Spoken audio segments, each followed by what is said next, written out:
Ya estamos con Santiago Gómez, toda la información política, económica. ¿Y ahora qué? ¿Cómo estás? ¿Cómo estás, Lore? Un buen día para ti. Saludos a los que están también conectándose a través de la señal de Latina Noticias. Recuerden, estamos transmitiendo este noticiero también por las plataformas digitales, YouTube y Facebook. Hablemos, Lore, amigos todos, del primer día, o más bien dicho, la primera noche del estado de emergencia en 9 distritos del país. Hablamos de San Juan del Lurigancho, San Martín de Porres y 7 distritos en la provincia de Sullana, en la región Piura. Una primera acción, 500 policías en las calles haciendo control preventivo. Todavía no tenemos esa imagen de alguna tropa del ejército, algún vehículo del ejército, porque también novedad, ya se determinó que será el ejército el que brindará apoyo a la policía. Teníamos la duda de si podía también ser la Marina, podía ser la Fuerza Aérea. Se delimita a la labor del ejército esta situación. Importante ver este operativo en las calles de San Juan del Lurigancho. Las cámaras de Latina recorrieron todas esas zonas siguiendo un poco esta situación, más bien de exigirle identificación a las personas que se encontraban en las calles. Pero también, Lore, me parece importante explicar los detalles de este decreto que fue publicado y que para algunos puede generar una duda, ¿no? Porque inicialmente estamos hablando de un estado de emergencia por 60 días, pero por ejemplo, ¿puede el ciudadano circular por las calles en esos distritos? La respuesta sería sí. Hay un horario determinado, que vamos a explicar también, en el que no se pueden hacer reuniones sociales ni espectáculos. El funcionamiento de algunos negocios también estará restringido. ¿Qué tipo de libertades está restringiendo el gobierno en San Juan del Lurigancho, San Martín de Porres y estos 7 distritos de la provincia de Sullana? Eso también lo vamos a explicar con detalle, pero ¿te parece si primero escuchamos anoche una conferencia de prensa al borde de la medianoche? Algo que no suele ser usual, pero el ministro del Interior quiso decir: aquí empieza el estado de emergencia.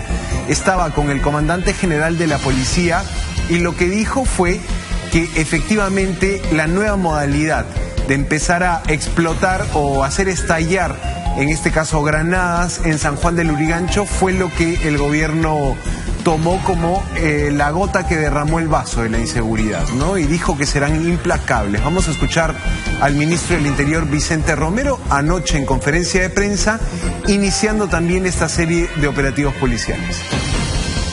En los últimos días hemos vivido circunstancias de grave amenaza a nuestros ciudadanos en algunos puntos del país por parte de bandas y organizaciones criminales vinculadas al sicariato, extorsión. Se ha llegado al extremo incluso de colocar bombas y granadas en locales abiertos al público. Esta situación nos obliga como gobierno a radicalizar nuestras acciones para combatir la complejidad y ferocidad que ha adquirido la delincuencia. No lo vamos a permitir. Vamos a ser implacables. Ahí estaba el ministro, que también en su tiempo fue general de la policía, es general en retiro.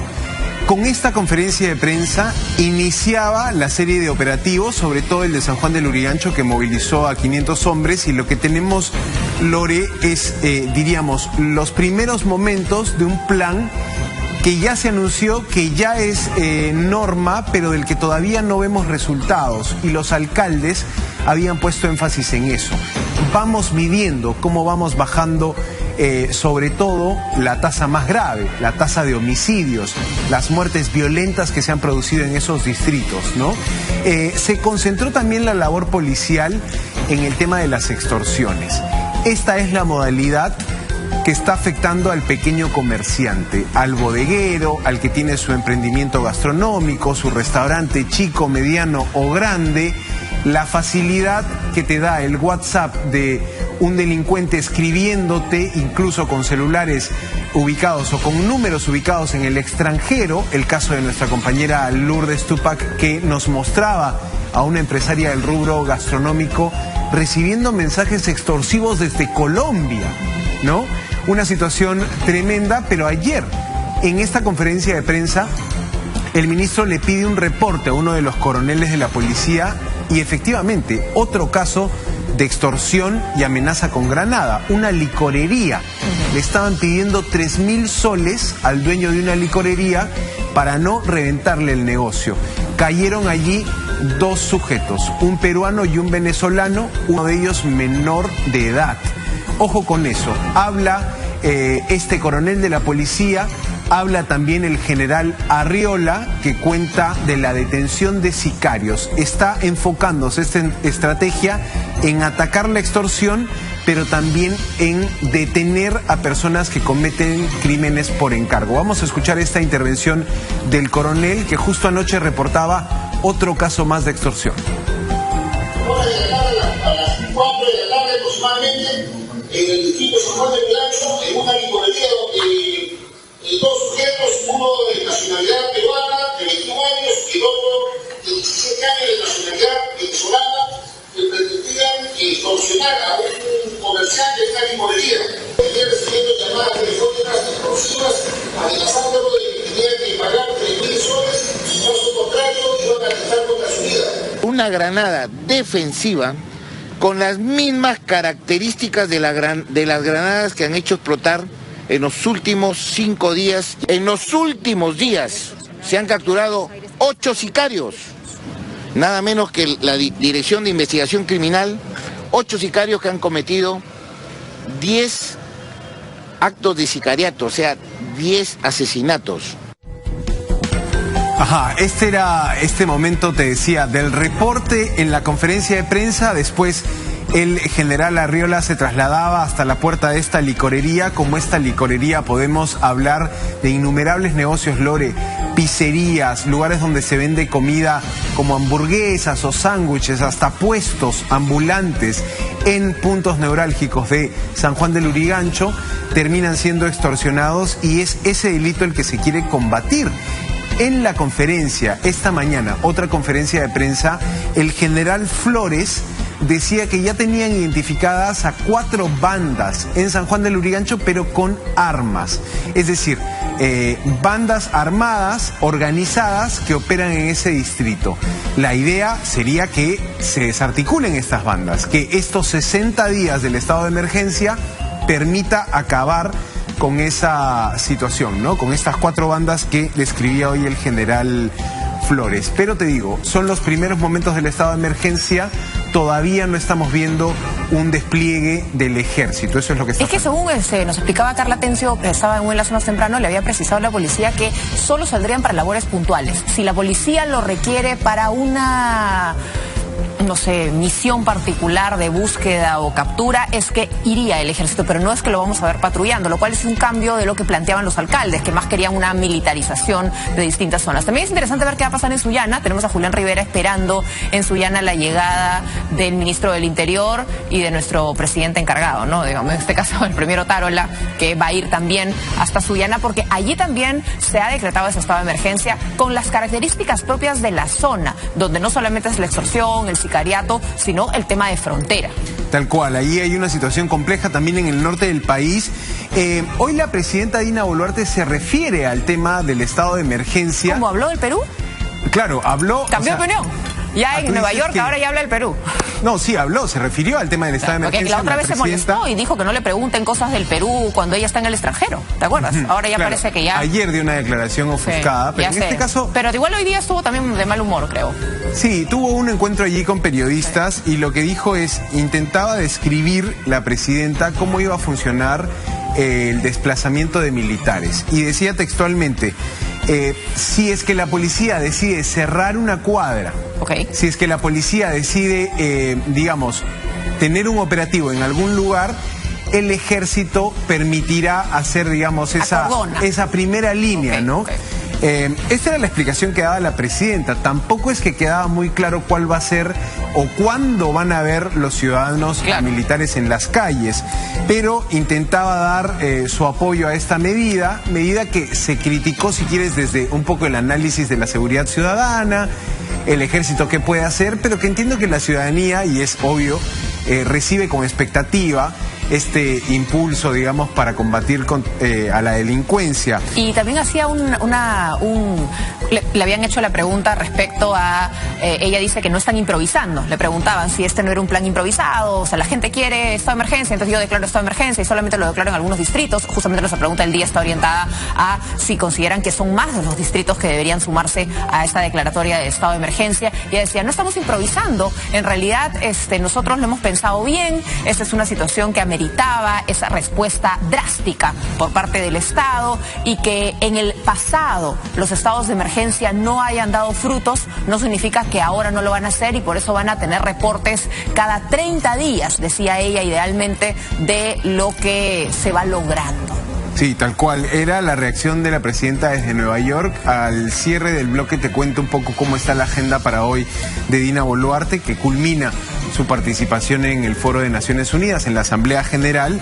Pero te decía, ¿no? La situación de extorsiones termina siendo el modelo, el patrón que se repite, y el caso de la empresaria gastronómica en Pachacámac, ¿no? Una señora que tiene un restaurante que lo ha hecho crecer, ha abierto o tuvo, digamos, la suerte de poder tener un segundo local, pero que recibe mensajes extorsivos desde Colombia, desde un número colombiano.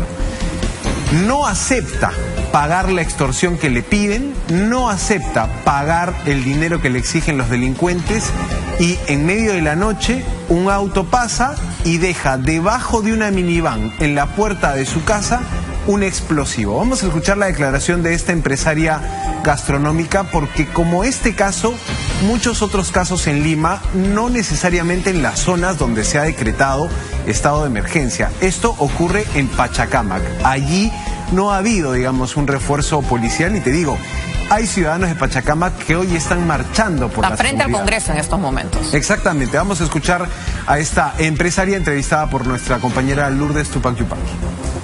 Del próximo aviso serán esto. Trae, con esto creo que quedará, con esto creo que no quedará nada de tu negocio, lo dice. Paga la falta y nadie se meterá contigo. Y ahí se van. Ya. Una. Dos.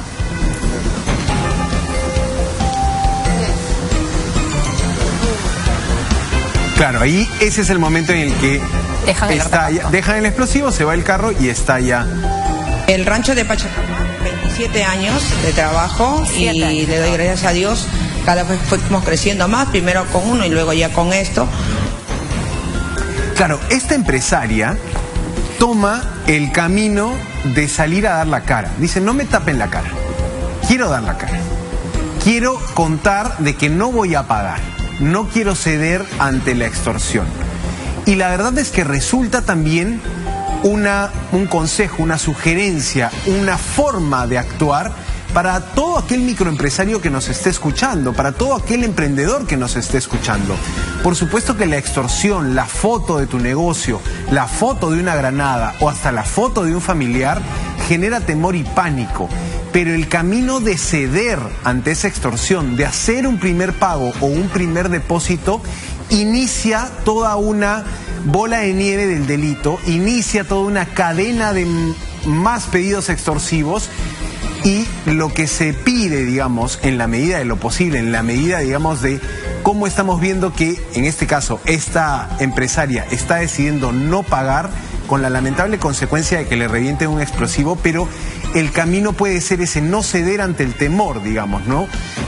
Los delincuentes, Lore, buscan imágenes de redes sociales. Claro. Te mandan tomas hasta del Google Maps, digamos, de la fachada del negocio. Saben dónde estudian tus hijos, saben tus movimientos, saben a dónde vas, a qué hora sales, a qué hora llegas.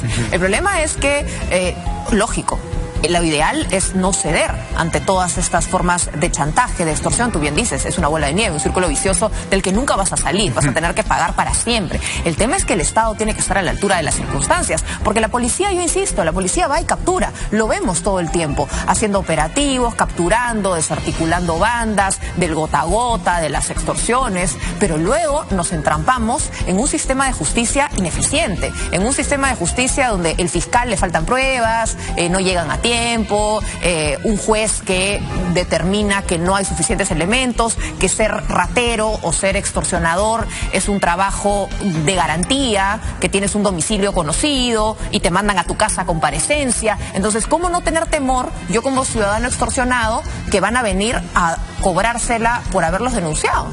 Claro, esa es la situación y ese también es el tema importante en la modalidad de la extorsión, del cobro de cupos, ¿no? El temor que puede generar. Ante el temor prefiero pagar para que no me pase nada, ¿no? Hay algunos, digamos, que han ido por ese camino. Esta empresaria rápidamente fue a la DIRINCRI, fue a la Dirección, digamos, de Investigación Criminal para allí sentar una denuncia, para allí dar detalles del modelo de extorsión del que estaba siendo víctima.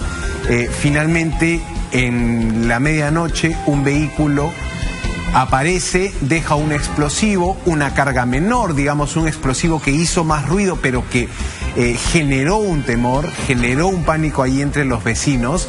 Y te digo, hoy se está viendo que desde Pachacamac deciden ir al Congreso, deciden protestar por la seguridad. ¿Por qué?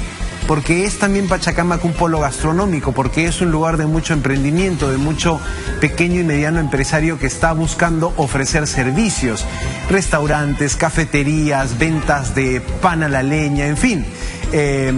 Termina siendo un rubro importante, termina siendo un giro de negocio importante y los delincuentes están viendo eso, están viendo qué microempresario recolecta más dinero, a él lo extorsiona. Y ahí es la pregunta, ¿no? El plan del estado de emergencia, el estado de emergencia responde a la parte reactiva, ¿no? Voy, capturo, voy, soy más eficiente en mi patrullaje, voy y te pido identificación, ¿no? Veíamos cómo a los ciudadanos les piden sus documentos, etcétera, buscan si tienen requisitoria, pero luego, ¿qué pasa? ¿Dónde está articulado en este plan el sistema de administración de justicia?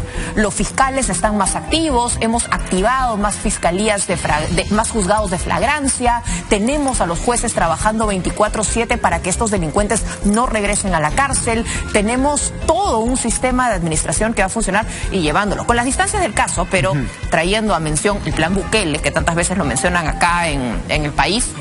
El plan Bukele no solamente habla de capturar delincuentes y que la policía se encargue, sino de lo que sucede luego en la cárcel, en la administración de justicia, en la sentencia. Justamente en la ONU veíamos cómo justamente Bukele se vanagloriaba de su plan y decía que otras personas lo están imitando. Dina Boluarte decía, nos hemos tenido que volver más drásticos ante esta situación, como que parecía que iba abriendo la puerta a lo drástico, ¿no? Pero de nada sirve ser drástico si tienes un sistema de justicia desconectado del ciudadano y de la realidad. Oye, espérate al viernes que en la Municipalidad de Lima van a discutir una ordenanza que busca establecer o mencionar como una figura delictiva, porque para que esto sea realidad tendría que aprobarse una modificación al Código Penal, pero el alcalde de Lima está buscando hacer un pronunciamiento y calificar de delitos de terrorismo urbano, sí, las extorsiones. Entonces,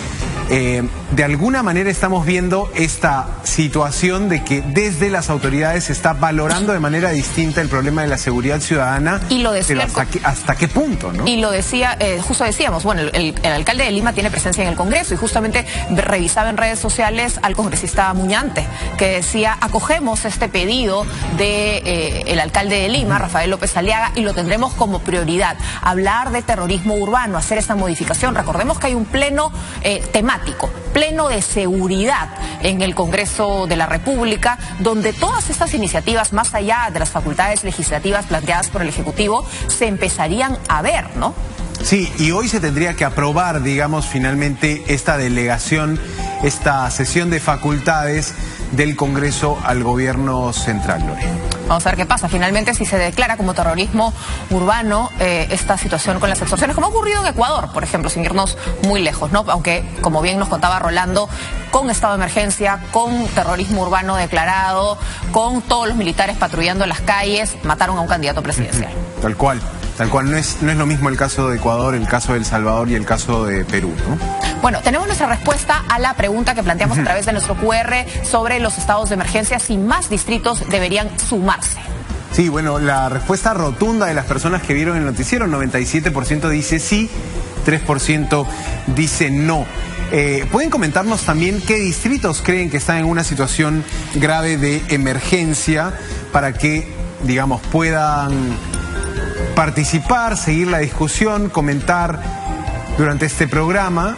Ya te decía, Pachacamac es uno de los distritos que dice aquí se está desbordando el tema de las extorsiones en los empresarios del rubro servicio. Y si lo viéramos, por ejemplo, cuántas veces el Norte Chico, la situación de Huacho, la situación de Huaral, con todos estos negocios, todas estas extorsiones que también se dan todos los días y no hay ninguna política, por ejemplo, para Lima Provincias. Rápidamente repasamos el detalle. ¿Qué dice el decreto publicado? Tengo una información solo como para precisar, digamos, el tema de la gente puede desplazarse. Claro. Dame esa gráfica donde te cuento 3 puntos del decreto publicado. Es el decreto que, por ejemplo, señala que no se pueden hacer espectáculos, actividades nocturnas, eventos sociales a partir de la medianoche hasta las 4 de la mañana. Ahí está. ¿Qué dice el decreto? Concretamente, 3 puntos.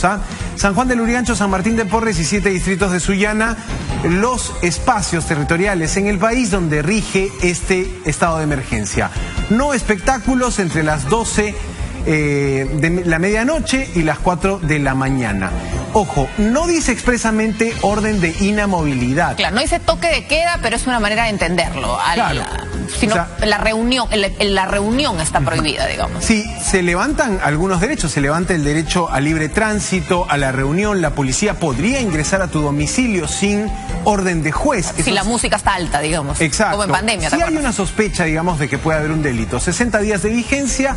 El 18 de noviembre sería el último día del estado de emergencia. Hay que precisarle a la presidenta, pero el presidente hoy día declarada en Nueva York que son 90 días que tiene vigencia el estado de emergencia. Por eso decía, hay que revisarlo a los 30, a los 60, no solo a los 90. Hay que explicarle que no dura 90 días. Sí, solo lo que ha firmado no dura. 60 días se puede dar el estado de emergencia. En todo caso, de repente van a planear prorrogarlo, que es también una facultad. Eso es posible también. Ahora, está tan en boca de todos el tema de la seguridad, el tema del estado de emergencia, que ayer en el Congreso estaba hablando Julio Velarde, el presidente del Banco Central de Reserva, y estaba dando cuenta de la política monetaria, de la situación de la agricultura, y en un momento toca el tema de seguridad ciudadana. Julio Velarde, presidente del Banco Central de Reserva, y dice: conozco medianos empresarios que están mandando a su familia fuera del país, están sacando a su familia del Perú por el temor a la inseguridad, a la situación de la delincuencia en nuestro país. Vamos a escuchar eso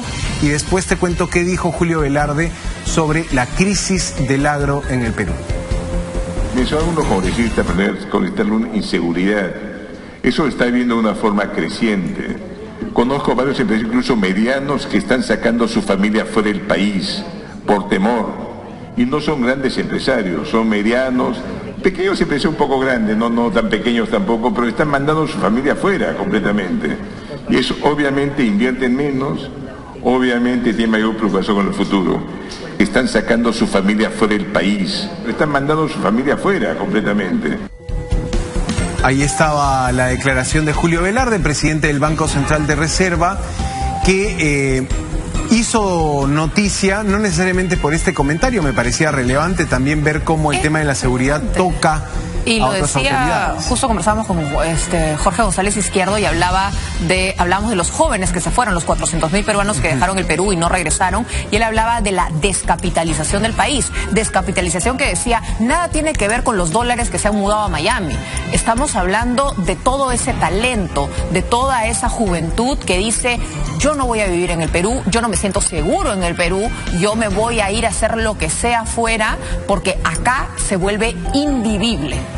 Esa es una realidad y eso tiene un impacto también, si quieres, en la economía. Lógico. Podrá tener un impacto en la economía a mediano o largo plazo.